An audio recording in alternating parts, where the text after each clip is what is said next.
Make way for Notah Begay, Golf Channel coverage, and also with NBC coverage over the weekend with the Arnold Palmer. 3 of the top 20 players in the world will be scheduled to play in the World Golf Championships. That'll be the Dell Technology Match Play brackets. That will be a special on Monday, March 19th on the Golf Channel. The show features special guests with the selection process, including Roger Clemens and Luke Wilson. So Notah will be part of Golf Channel and NBC's tournament coverage this week. Notah, thanks for joining us. How was this past weekend spending it with Tiger? It was great. I mean, the second consecutive week that he's really factored in the event, and it just energized our game. It just energized the people that went out to watch. It was truly sort of a rejuvenation of what it was like to have Tiger in contention again in golf tournaments. Has he ever asked you to be honest with him with what you see? I try and be as honest as I can. I mean, I've been friends with him over 30 years. I know his golf swing, and so I'm not the one that's going to interject anything that's unsolicited. But if he asks me, I'll be honest. And sometimes it's not the answer he's looking for, but but you know, in terms of certain elements of his game, I mean, I was in a lot of conversations with him and Earl at a lot of dinners. You know, his first Masters, it was myself and Earl and Tiger. We all traveled together drove down from Atlanta. And so I've seen all the good and all the bad and everything in between. So it covers a sort of a broad spectrum of issues at times, but we've had a really great friendship. What's the one concern, the biggest concern? Because I don't think he's playing until Augusta. So what would be the one thing you think he's working on?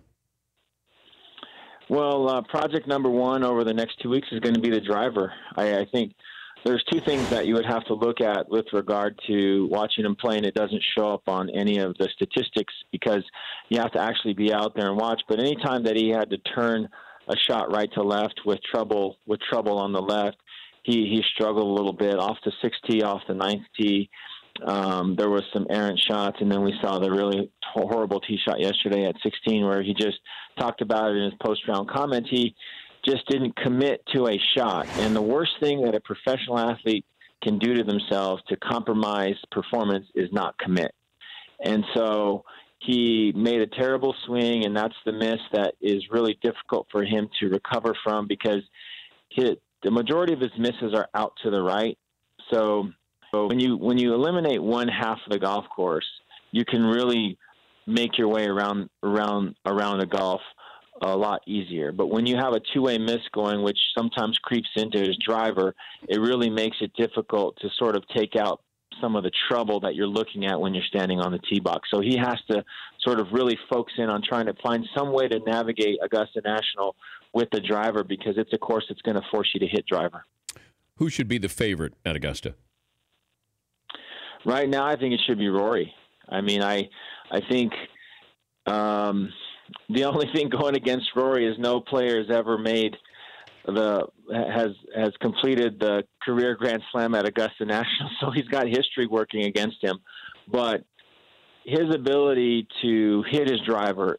So if you look at the 2 players, Tiger Woods sort of versus Rory McIlroy, right now the weakest club in Tiger's bag is his driver.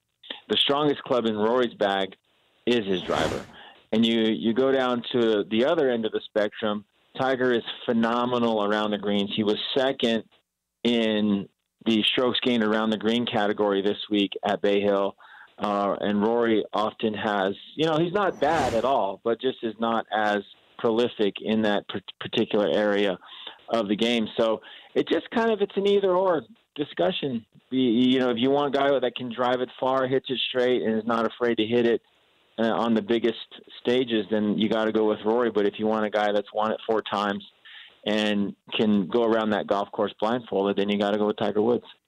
Rory said that they should limit alcohol sales. Had a fan heckling him, mentioning Rory's wife. You're there. You were a professional golfer. You were there with Tiger. You know how chaotic it can get. I mean, how ugly, how personal does it get with this with the fans? Well, I think it's a little bit of a concern, and I think it comes down to, Dan, where we categorize ourselves as a sport.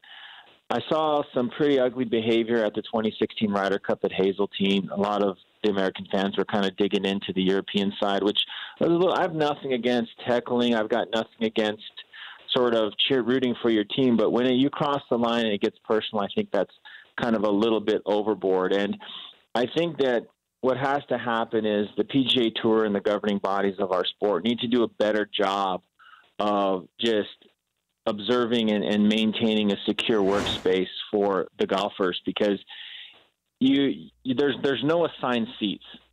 So it's very easy for someone to cause an issue like we saw with Justin Thomas at Honda. We saw yesterday with Rory. And with Tiger coming back and so many people wanting to come back, there's going to be some negative cheering out there against some of the other players, which is probably what Rory was experiencing. But I can tell you, I heard a couple crazy things come out of people's mouths right as Tiger was swinging.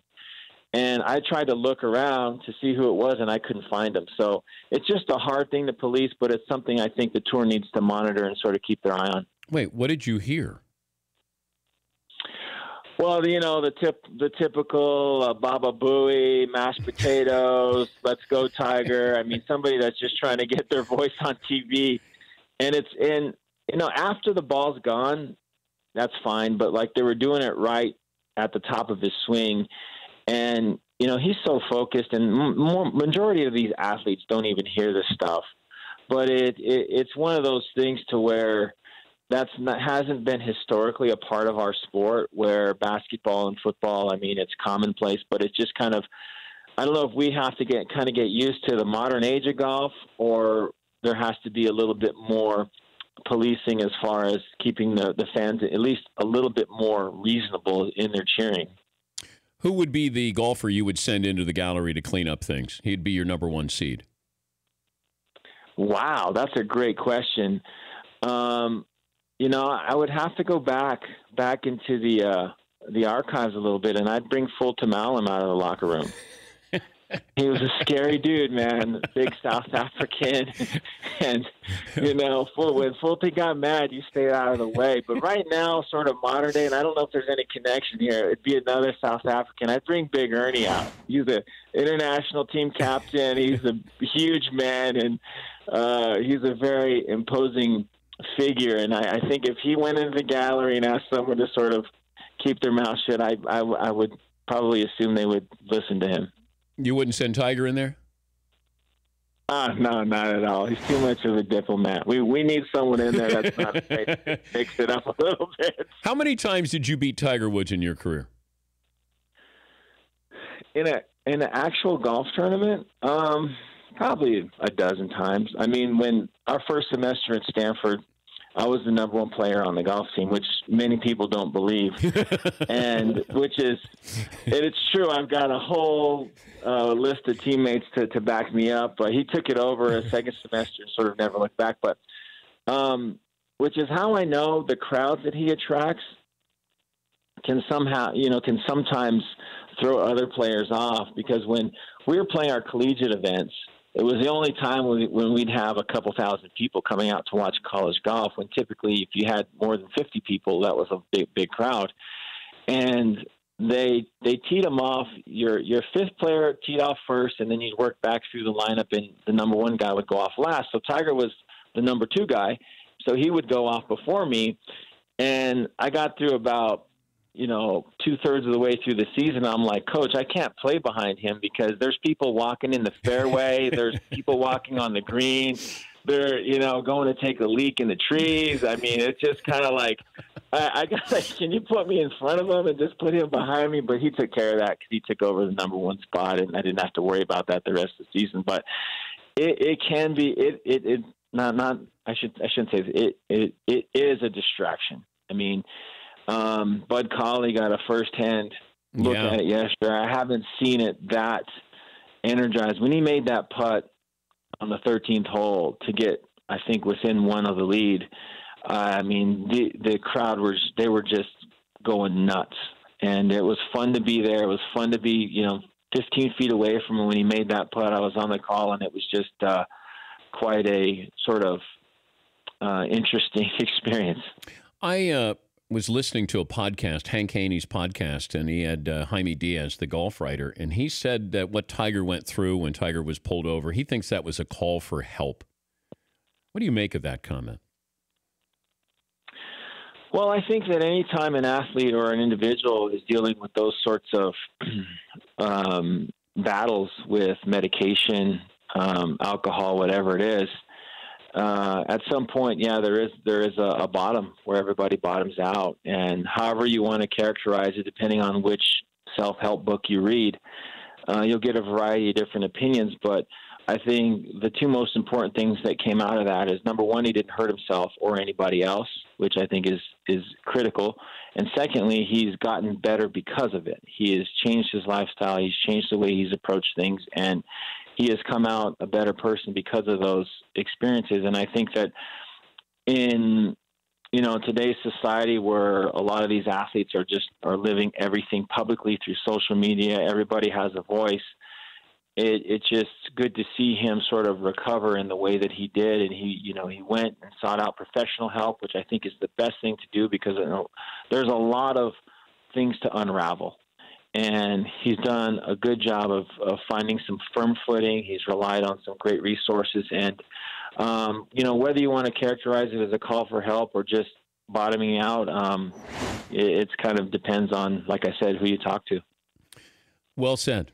Well put. Notah, thank you. We appreciate the time, and perhaps we'll see you down the road. Thank you.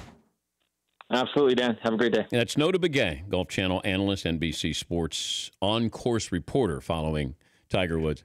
For more Dan Patrick Show, tune to Audience Channel 239 on DirecTV or download the Dan Patrick Show app.